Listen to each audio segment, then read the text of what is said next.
Jeffrey Epstein files, एक ऐसा मामला जिसने दुनिया के सबसे ताकतवर लोगों के चेहरों से नकाब हटा दिया। और अब कुछ नए दस्तावेजों ने इस कहानी में भारत के एक बहुत बड़े उद्योगपति का नाम भी जोड़ दिया है। तो चलिए देखते हैं कि इस चौंकाने वाले कनेक्शन की परतें क्या कहती हैं। तो सवाल सीधा सा है, भारत के एक जाने माने उद्योगपति और एक बदनाम दोषी यौन अपराधी के बीच आखिर क्या रिश्ता था? उनकी बातचीत में ऐसा क्या था जो अब इतनी सुर्खियां बटोर रहा है? तो देखिए, कहानी की शुरुआत तब होती है जब अमेरिकी न्याय विभाग ने एप्स्टीन फाइल्स को पब्लिक किया और इन फाइलों में अनिल अंबानी का नाम सामने आया। इन्हीं फाइलों से इन दोनों के बीच हुई बातचीत का भी पता चलता है। और ये कोई एक दो बार की बातचीत नहीं थी। जो दस्तावेज मिले हैं वो दिखाते हैं कि ये सिलसिला 2 साल से भी ज्यादा चला। दर्जनों ईमेल्स और मैसेजेस जो अब इस पूरी कहानी के अहम सुराग बन गए हैं। तो सवाल ये उठता है कि आखिर ये दोनों मिले कैसे? इनका इंट्रोडक्शन ग्लोबल बिजनेस की दुनिया के एक बहुत बड़े नाम के जरिए हुआ था। और कमाल की बात यह है कि ये रिश्ता कितनी तेजी से आगे बढ़ा। मतलब परिचय के ठीक अगले ही दिन बातचीत शुरू हो गई और सिर्फ कुछ ही हफ्तों के अंदर अंबानी पेरिस में एप्स्टीन के घर पर डिनर कर रहे थे। सोचने वाली बात है, इतनी जल्दी क्या थी? देखिए, ये कनेक्शन और भी ज्यादा अजीब इसलिए हो जाता है क्योंकि 2017 तक जेफरी एप्स्टीन की पहचान पूरी दुनिया में एक दोषी यौन अपराधी की बन चुकी थी। वो अमेरिका में एक रजिस्टर्ड सेक्स ऑफेंडर था।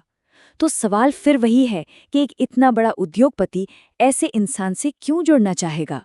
चलिए अब जरा अंदर की बात करते हैं कि इन दोनों के बीच असल में बात क्या होती थी। जो दस्तावेज सामने आए हैं उनसे पता चलता है कि इनकी बातचीत, आप कह सकते हैं, मुख्य रूप से 3 चीजों के इर्द गिर्द घूमती थी: पैसा, पॉलिटिकल कनेक्शन और डिफेंस डील्स। बातचीत की शुरुआत हुई पैसे को लेकर। अंबानी को अपनी कंपनी के लिए फंड्स की जरूरत थी और उन्होंने एप्स्टीन से मदद मांगी। लेकिन एप्स्टीन का जवाब बड़ा ही गोलमोल था। उसने सीधे सीधे मदद करने के बजाय ये कहकर टाल दिया कि ये मुश्किल है और कोई दूसरा तरीका देखो।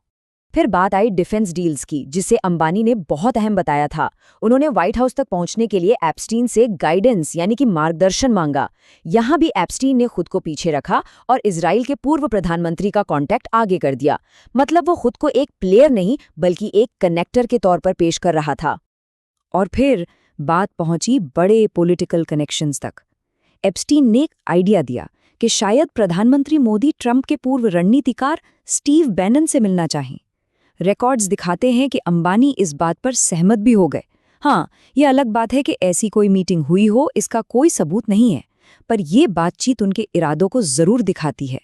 अब आते हैं कहानी के उस हिस्से पर जो सबसे ज्यादा चौंकाने वाला और कह सकते हैं कि अजीब है। कुछ मैसेजेस ऐसे हैं जो इन दोनों के रिश्ते की एक बिल्कुल ही अलग तस्वीर दिखाते हैं। जाहिर है एप्स्टीन को अपनी खराब इमेज का पूरा अंदाजा था। उसने अंबानी को मानो तसल्ली देते हुए कहा, अगर तुम गूगल पर मेरी इमेज को लेकर परेशान हो तो यहाँ आने वाले मंत्री उस असर को कम कर देते हैं। मतलब वो अपनी इमेज को मैनेज करने के लिए अपने पावरफुल कनेक्शंस का इस्तेमाल कर रहा था। अब जो अगला मैसेज है उसे समझने के लिए ये जानना बहुत जरूरी है कि फरवरी 2019 में भारत के सुप्रीम कोर्ट ने अनिल अंबानी को एक लोन न चुकाने के मामले में अवमानना का दोषी पाया था। वो उस वक्त पेशेवर और निजी तौर पर बहुत ज्यादा दबाव में थे। और ठीक इसी मुश्किल समय में एप्स्टीन ने ये मैसेज भेजा। उसने खुद को, अंबानी को और सुल्तान को हॉलोकॉस्ट सर्वाइवर यानी कि यहूदी नरसंहार से बचे हुए लोग बताया।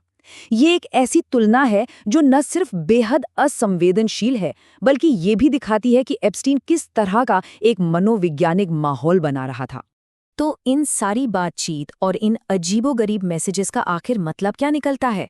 चलिए इसे संक्षेप में समझने की कोशिश करते हैं कि इन फाइलों से असल में क्या पता चलता है। तो कहानी का सार कुछ ऐसा है। अंबानी लगातार मदद और कनेक्शन मांग रहे थे और एप्स्टीन, वो सीधे सीधे मदद करने की बजाय सिर्फ सुझाव और दूसरे कॉन्टैक्ट्स दे रहा था। ये एक ऐसा रिश्ता था जहां प्रभाव और पहुंच का लेन देन हो रहा था, भले ही जमीन पर असल में कुछ हुआ हो या नहीं। तो सबसे बड़ी बात जो निकल कर आती है वो क्या है? यही कि ये दस्तावेज एक ऐसे रिश्ते को दिखाते हैं जहां पहुंच ही असली सौदा था। अंबानी को कनेक्शंस चाहिए थे और एप्स्टीन खुद को उस दुनिया का गेटकीपर दिखा रहा था। भले ही कोई दरवाजा असल में खुला हो या ना हो। और ये सब हमें एक बहुत बड़े सवाल पर लाकर छोड़ देता है। सत्ता और पैसे के इस ग्लोबल खेल में ऐसे कितने रिश्ते पर्दे के पीछे चल रहे हैं, जहां प्रभाव ही असली करेंसी होती है। इस पर सोचने वाली बात है।